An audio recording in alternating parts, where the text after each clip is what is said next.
அமெரிக்காவுக்கும் கனடாவுக்கும் இடையிலான இந்த வர்த்தக பதட்டம் மேலும் தீவிரமடைந்திருக்கிற நிலையில் அமெரிக்க பொருட்களுக்கு $27.6 பில்லியன் மதிப்பிலான பதிலடி வரிகளை கனடா அறிவித்து இருக்கின்றது. வர்த்தக போரால் பாதிக்கப்படும் தொழிலாளர்கள் மற்றும் நிறுவனங்களுக்கு உதவுவதற்காக $7.5 பில்லியன் ஆதரவு திட்டத்தையும் ஒட்டவா நேற்று அறிவித்திருந்தது. ஏற்கனவே இந்த COVID-19 நிதி பங்களிப்பு நிதி பகிர்ந்தளித்த திட்டத்தின் மூலம் பல நிறுவனங்களுக்கு உதவி வழங்கப்பட்டு பொதுமக்களுக்கு வழங்கப்பட்டு அதில் பல சர்ச்சைகள் எழுந்தன. தற்பொழுது மீண்டும் இந்த உதவி திட்டம் நம்மளுக்கு வந்திருக்கின்றது.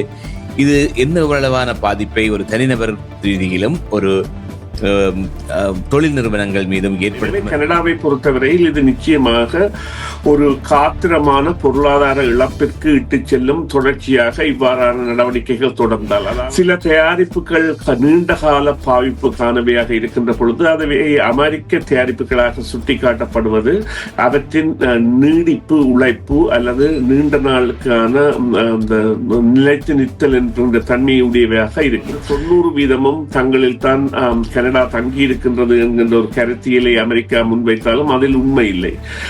72% இருந்த தங்கு நிலை என்பது 62% வந்துவிட்டது. அதை 50% குறைப்பதுதான் கனடாவின் இலக்காக இருக்க முடியும் என்று சொன்னால் அப்பொழுதுதான் அவர்களால் அந்த தங்கு நிலையில் இருந்து தவிர்க்க முடியும். டிபெண்டன்சி எனப்படுகின்ற தங்கு நிலையை வைத்தே அமெரிக்கா கனடாவை மிரட்டக்கூடிய எவ்வாறு மிரட்டியது. அதாவது நீங்கள் வேறு நாடுகளுடன் ஒப்பந்தம் செய்வதாக இருந்தால் அமெரிக்காவுக்கு அதை பற்றி அறிவிக்க வேண்டும்.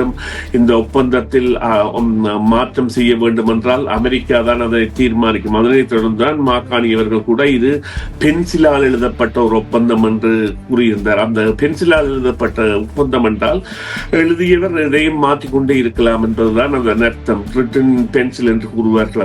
அதனைத்தான் தெரிவித்திருந்தார். பாதகமான தன்மையை விளைவிக்க கூடியதான வார்த்தை பிரயோகங்கள் கனடாவில் இதுவரை எந்த ஒரு அரசியல்வாதியுமே அமெரிக்க ஜனாதிபதியை விழிக்காத சொற்பிரயோகங்களை விழித்தல் என்பது அவர் அந்த அடிநிலைக்கு இறங்கி செல்லக்கூடிய தலைவராக இருப்பார் என்பதில் எந்தவித மாற்று கருத்தையும் இல்லை. மக்களுக்கான தேவையை முன்னிறுத்துவதை விட தனது நிலையில் 22% இருந்த தனது ஆதரவு என்பது விழுக்காடு நிலை. 70% இருக்க வேண்டிய ஆதரவு 22% இருப்பதை இப்பொழுது கூட்டி வருகின்றார். இருந்த பொழுதும் நேற்று அவரது பேட்டியில் அவரது குரல் மாறி நாங்கள் இந்த விடயத்தில் தீர்வு காண வேண்டும், எல்லாவற்றையும் மறவுங்கள், தீர்வு கண்டே ஆக வேண்டும், இதனால் பாதிக்கப்பட போகின்றவர்கள் பலர் இருக்கின்றார்கள், எனவே தீர்வு காண்போம் என்கின்ற நிலைப்பாட்டிற்கு அவர் இட்டுச் செல்லப்பட்டிருக்கின்றார்.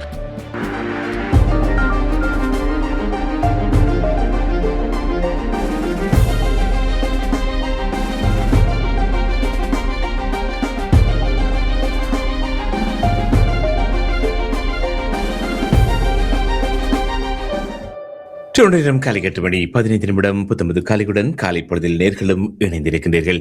இந்த வழியில் செய்தியின் பின்னணி நிகழ்ச்சிக்காக சுரேஷ் தர்மாவை இணைத்துக் கொள்ளப் போகின்றோம். வணக்கம் சுரேஷ். வணக்கம். வணக்கம் தர்மா. வணக்கம் நேர்களே.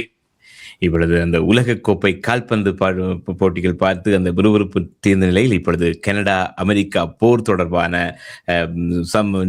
செய்திகள் இப்பொழுது எங்களை மிகவும் ஒரு விறுவிறுப்பாக என்ன நடக்கும் என்ற ஒரு எதிர்பார்ப்பில் இருக்க வைத்திருக்கிறது.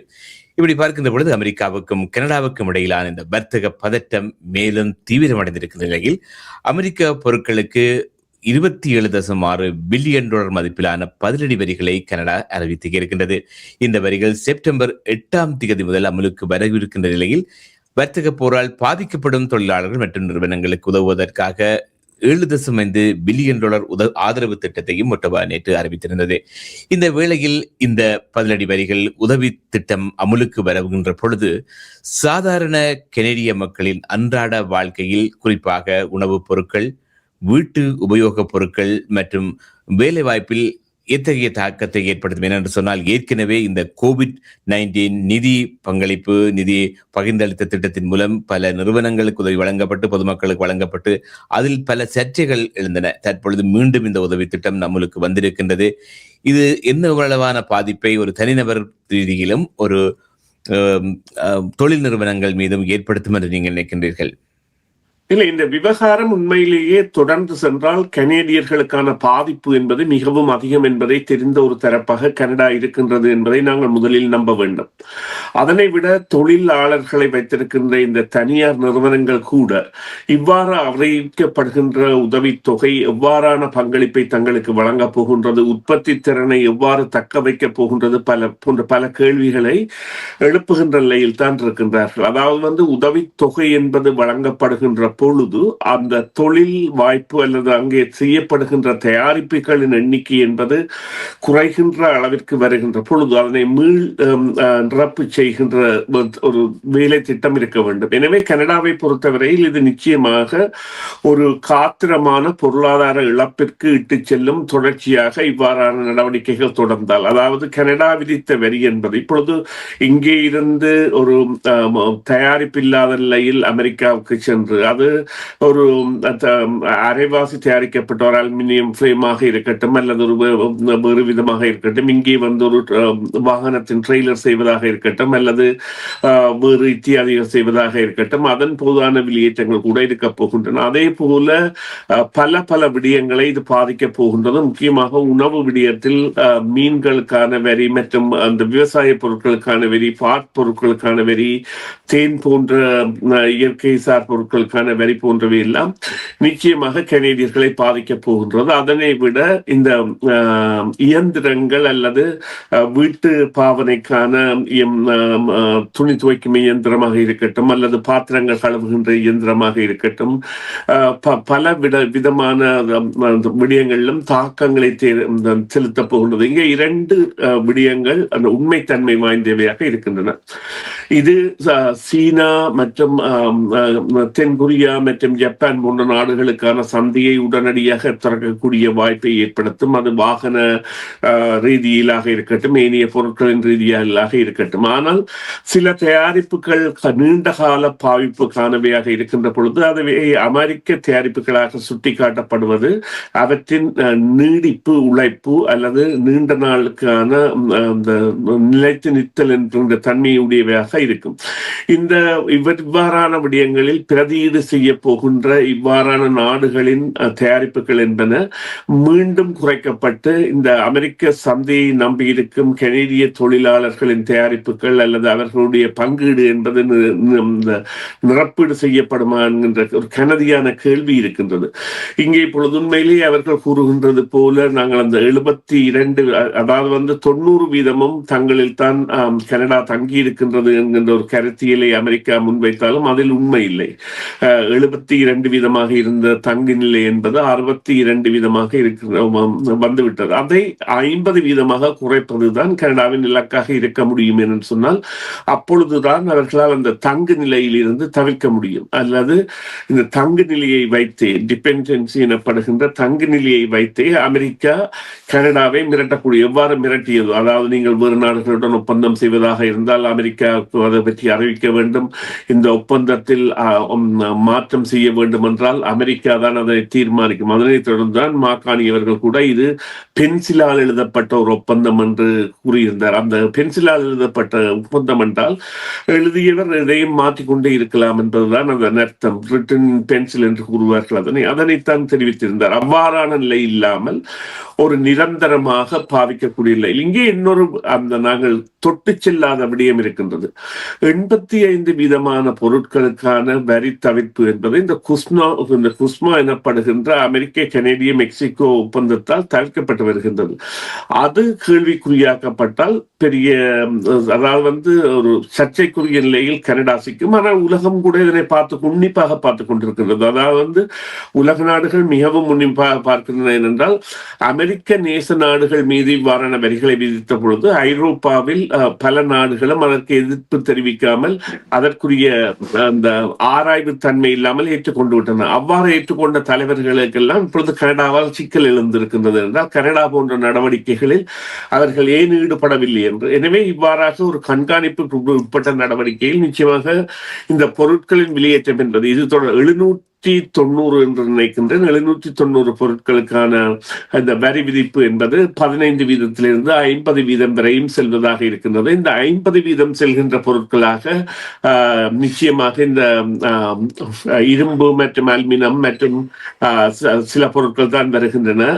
மற்ற பொருட்கள் எல்லாம் 25 வீதமான இடத்திற்கு வருகின்றன. இது முக்கியமாக இந்த அமெரிக்க உடுப்புடவைகள், அமெரிக்க தளபாடங்களை 50 வீதம் வரைக்கும் கொண்டு வந்திருக்கிறார்கள். இதன் மூலம் பல இந்த துணிமணிகளின் விலைகள், அமெரிக்க துணிமணிகளை விரும்பி அணிவோர் அதற்குரிய வரிகளை ஒரு 50 ரூபாய்க்கு எடுத்த ஒரு ஷர்ட்டாக இருந்தால் இனி அந்த ஷர்ட்டிற்குரிய விலை என்பது 75 ரூபாயாக மாறக்கூடியதாக 50 வீத வரி விதிப்பு அமல்படுத்தப்பட்டிருக்கின்றது.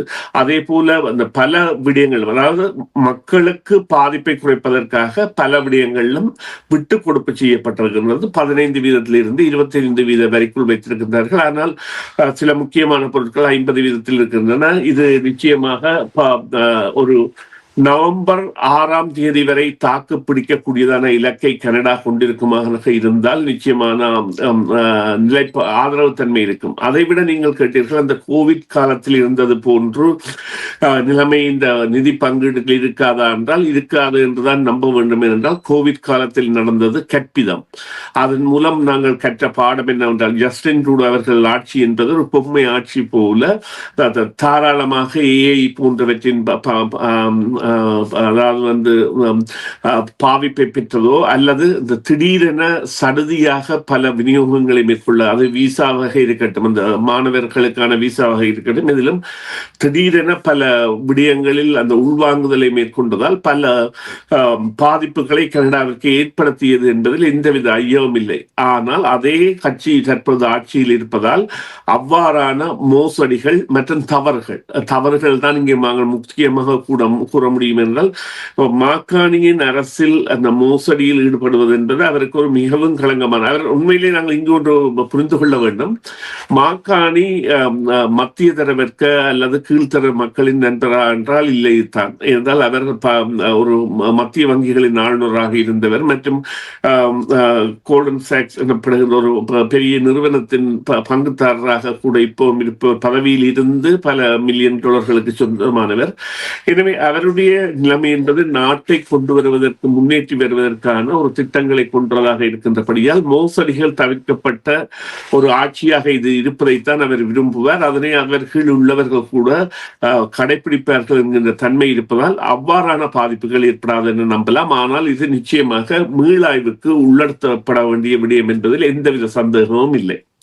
பொதுவாகவே அமெரிக்க ஜனாதிபதியின் நடவடிக்கைகளை நாங்கள் உன்னிப்பாக பார்த்தோமாக இருந்தால், ஒரு நாட்டுக்கு எதிராக ஒரு நடவடிக்கை எடுக்கின்ற பொழுது அந்த நாடு இன்னொரு தனக்கு பதிலடியாக இருந்தால் மீண்டும் அந்த தான் எடுத்த நடவடிக்கையை அவர் மிகவும் அதிகமாக ஆக்குவதுதான் அவருடைய வழக்கமாக இருக்கின்றது. இப்படி பார்க்கின்ற பொழுது இப்பொழுது இந்த கனடாவின் பதிலடி வரிகள் செப்டம்பர் 8ஆம் தேதி அமலுக்கு வருகின்ற நிலையில், அது கனடா அமெரிக்கா விதித்த 50 வீத வரிகளுக்கான பதிலடியாக இருக்கின்ற பொழுது மீண்டும் அமெரிக்க ஜனாதிபதி தனது வரிகளையும் தனது பொருளாதார கொள்கையையும் மீளாய்வு செய்து இதற்கு மேலும் அதிக வரிகளை விதித்தால் கனடாவும் அதற்கேற்ற மாதிரி நடவடிக்கையை எடுக்கிற மாதிரியான நடவடிக்கைகள் எடுக்கக்கூடிய நிலையில் இருக்குமா, அதற்குரிய உதவி திட்டங்களை இன்னும் அதிகரிக்கக்கூடிய நிலையில் இருக்குமா என்ற ஒரு கேள்வியும் இருக்கின்றது.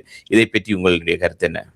இல்ல, இப்பொழுது இறையாண்மை அல்லது சுதந்திர கனடா அல்லது கனேடியர்கள் என்கின்ற பெருமை அல்லது நாம் கனேடியர்கள் என்கின்ற நிலைமைதான் மையப்படுத்தப்படுகின்றது, முன்னிலைப்படுத்தப்படுகின்றது என்று சொன்னால், எங்களை பலவீனப்படுத்தி இந்த பொருளாதார பலவீனத்தின் மூலம் இப்பொழுது ஒரு விடயத்தை பாருங்கள்.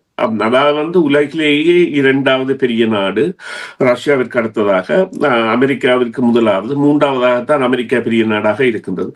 இந்த 2வது பெரிய நாடாக அல்லது வட அமெரிக்க கண்டத்தில் 1வது பெரிய நாடாக இருக்கின்ற கனடாவின் சனத்தொகையை எடுத்து பார்த்தீர்களானால் அமெரிக்க சனத்தொகையை விட 10ல் 1 பங்கு, அதாவது நாங்கள் 40 மில்லியனாக இருந்தால் அங்கே 400 மில்லியன் 400 மில்லியன் இருக்கின்றார்கள். இங்கே பயன்படுத்தப்படாத பல நில வளங்கள் இருக்கின்றன. எனவே எங்களை அந்த பாதிப்பிற்கு உள்ளாக்குவதற்கான ஒரு நிலைமைக்குத்தான் இவ்வாறான நிலைமையை மேற்கொண்டபடியால் அதற்கு குறித்த இந்த மாகாண முதல்வர்கள் மற்றும் பிரதமரிடையான ஒற்றுமை தன்மையுடனான ஒரு சுதந்திர வேட்கை என்பது தற்பொழுது கனடாவில் நிலை கொண்டுள்ளது. அந்த சுதந்திர வேட்கை எவ்வளவு காலத்திற்கு தாக்கு பிடிக்க முடியும் என்பதிலும் அவர்கள் ஒரு இலக்கு வைத்திருப்பார்கள் என்று சொன்னால், அதாவது எங்களை அமெரிக்கா கட்டுப்படுத்த முடியாது என்கின்ற செய்தி சொல்லப்பட்டிருக்கின்றது.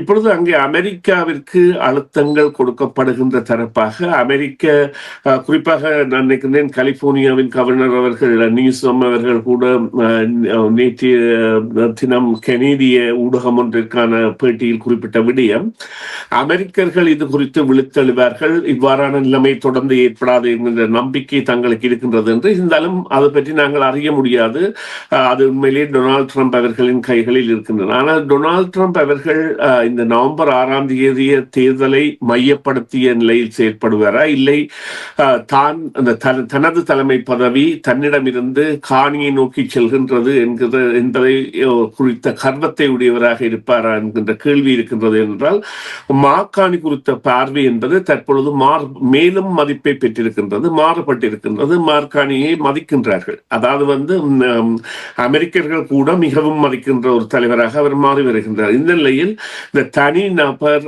குரோதம் அல்லது இந்த ஈகோ எனப்படுகின்ற பொறாமை போன்ற தன்மைகளை அமெரிக்க ஜனாதிபதி பெறுவாராக இருந்தால் சில வேளைகளில் இந்த குஸ்மா போன்ற விடயங்களில் அவர் முடிவுகளை மாறுதலாக எடுக்க முடியும். அவ்வாறு ஏற்பட்டால் ஒரு தற்காலிக இந்த பொருளாதார அழுத்தம் என்பது மேலும் அதிகரிக்கும் என்பதில் எந்தவித ஐயமும் இல்லை. இப்பொழுது நீங்கள் குறிப்பாக பார்த்தீர்களானால் இந்த அறிவிக்கப்பட்ட உதவித்தொகை இந்த 7.5 பில்லியனில் சுமார் 3.5 பில்லியன்கள் அந்த இவர்கள் தொழிலாளர்களுக்கான இந்த இஐ எனப்படுகின்ற வேலை இழப்பு காப்புறுதிக்கான எம்ப்ளாய்மெண்ட் இன்சூரன்ஸிற்கான அதிகரிப்பு மற்றும் அதற்கான கால அதிகரிப்பு, தொகை அதிகரிப்பு போன்றவற்றில் மூலம் தாக்கு பிடிக்க முடியும் என்கிற நிலை காணப்பட்டாலும் அதன் மாற்றீடுகள் எவ்வாறு அமையப் போகின்றன என்பதற்கான காலக்கெடுவை அவர்கள் மனதில் வைத்திருக்கின்ற பொழுது இவ்வாறாக அமெரிக்கா செயற்படுமாக இருந்தால் அதில் மாறுதல்கள் ஏற்படும்.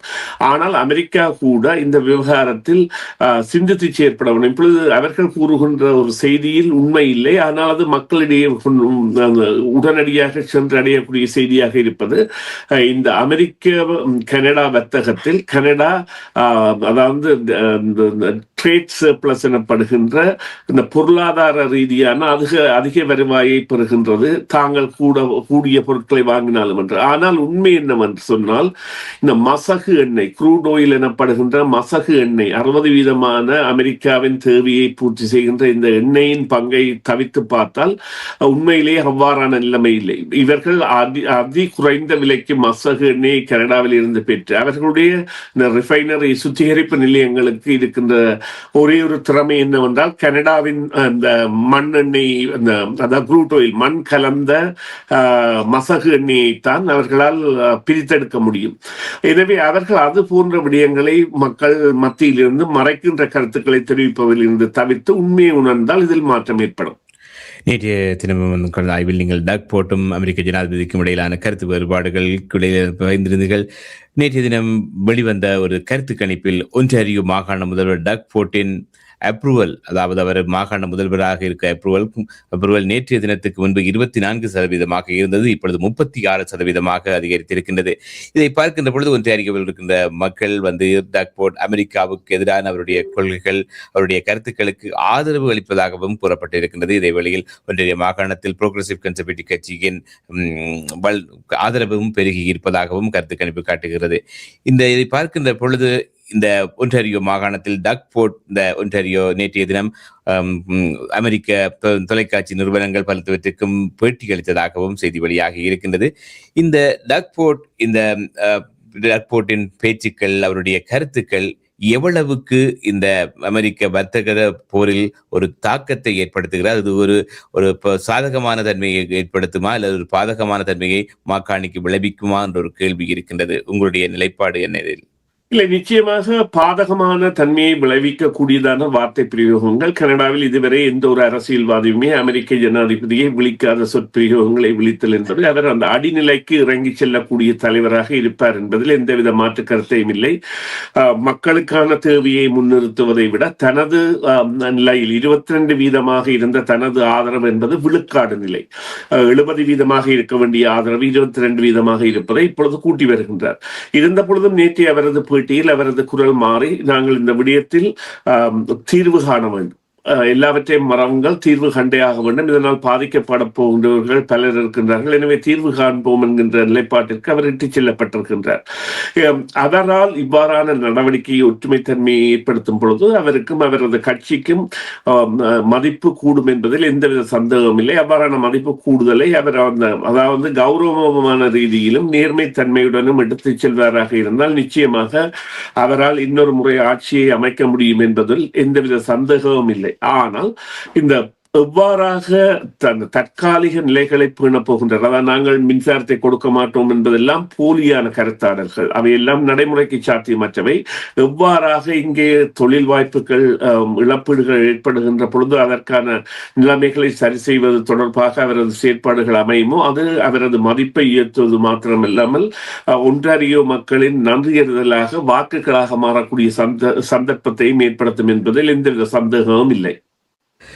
நன்றி. இந்த வேளையில் சுரேஷ் சர்மா இணைந்து கொண்டு உங்கள் கருத்துக்களை பகிர்ந்து கொண்டதுக்கு பிறதொரு பொழுதில் பிறதொரு விடயம் தொடர்பாக பேசிக்கொள்ளலாம். நன்றி. மீண்டும் உங்களுக்கு நன்றி தர்மா. நன்றி நேயர்களே, மீண்டும் ஒரு பொழுதில் சந்திப்போம். CMR யூடியூப் சேனலில் இணைந்திருக்கும் நேயர்கள் அனைவருக்கும் எமது நன்றி. காமெண்ட்ஸ் பகுதியில் உங்கள் கருத்துக்களை தெரிவிக்க தவறாதீர்கள்.